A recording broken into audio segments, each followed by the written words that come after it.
My heart is warm with friends I make, and better friends I'll not be knowing, yet there isn't a train I wouldn't take, no matter where it's going. Now, before you clap, those aren't my words. Those are the words of Edna St. Vincent Millay, and that's from a poem called Travel. And, excuse my sniffles, I've got a bit of a cold. I read that this morning on a Tinder profile. Below it says, scroll for my tit pic. I'll let you imagine what the joke was there, but we weren't a match, unfortunately. So why did I decide to randomly just say that? So I was not here last month. I've been part of this event. I'm kind of the quiet one. Basically, Charlie and Lara do all the work, and I just turn up and watch all the amazing people get on stage. But I wasn't here last month because I went traveling, and I went over to the United States. Yay, I know there's some Americans in here.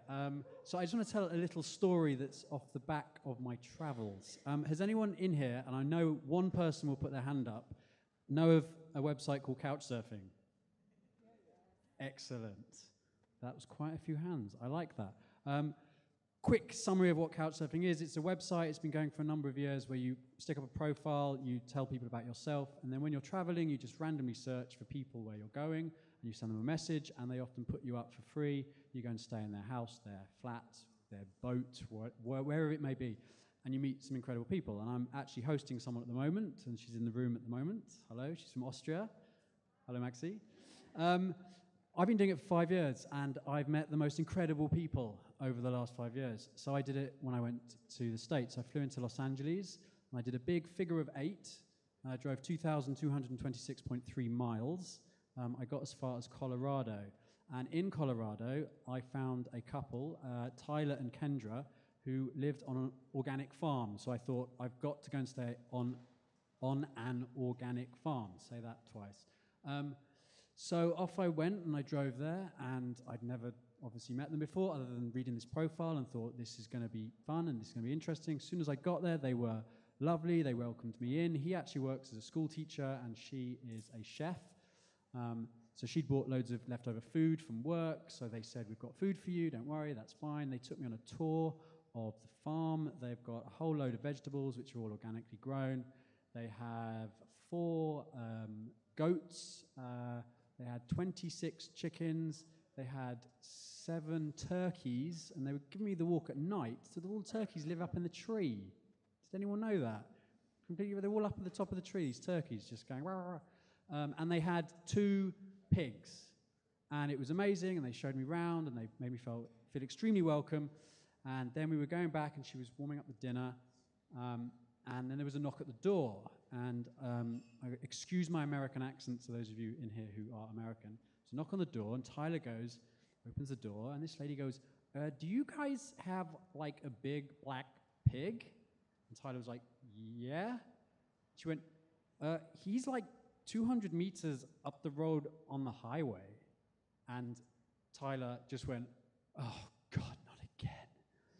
And I thought, right, I'm here as a guest, I'm going to have to offer to help him. So he grabbed his head torch, and I actually had a head torch, because that's what I'd take in my bag when I'm traveling. And then Kendra said she was going to come, and he grabbed a big shovel, like one of these huge ones like this, and we went out, and we walked up the road, and there he was, this huge black pig, and we had to get him home. So I just said, what can I do? And it was almost like military precision. He just went, right, you on the rear, I'm going to be on the side. Kendra, I want you on the front.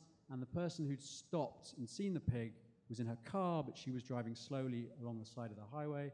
And then there was a fence on that side. So I'm behind, and Tyler is there, and he's not hitting the pig, but he's trying to kind of shuffle him along and get him back. And he was actually quite obedient, and he did realize he'd been caught. And I kind of said that as a bit of a joke, and Tyler says, no, pigs are incredibly intelligent.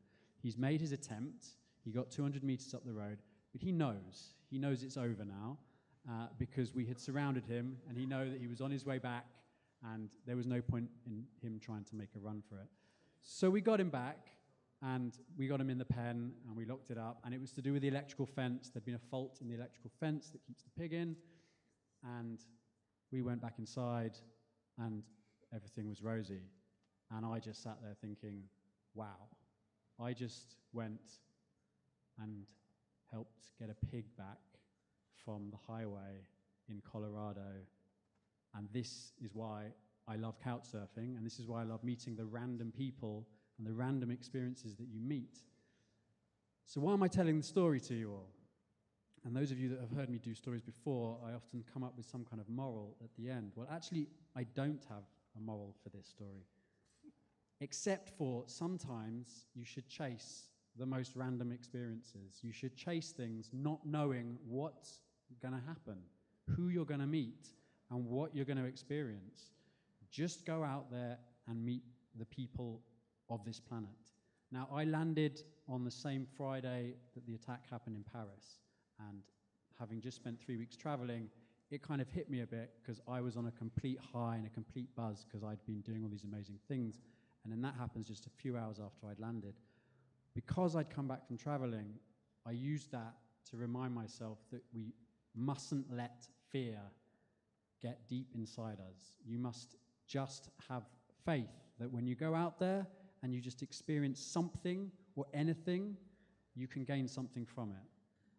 I don't yet know what I'm going to take from my experience with a large black pig on the side of a highway in America, but I experienced it, and it was an incredible time I spent on the farm. They owned 75 acres of land, and I went off walking on my own and had a lot of introspective thoughts, but it was wonderful. So the only reason I tell this story is because I want everyone to go out and just chase those random experiences because they can be worth it.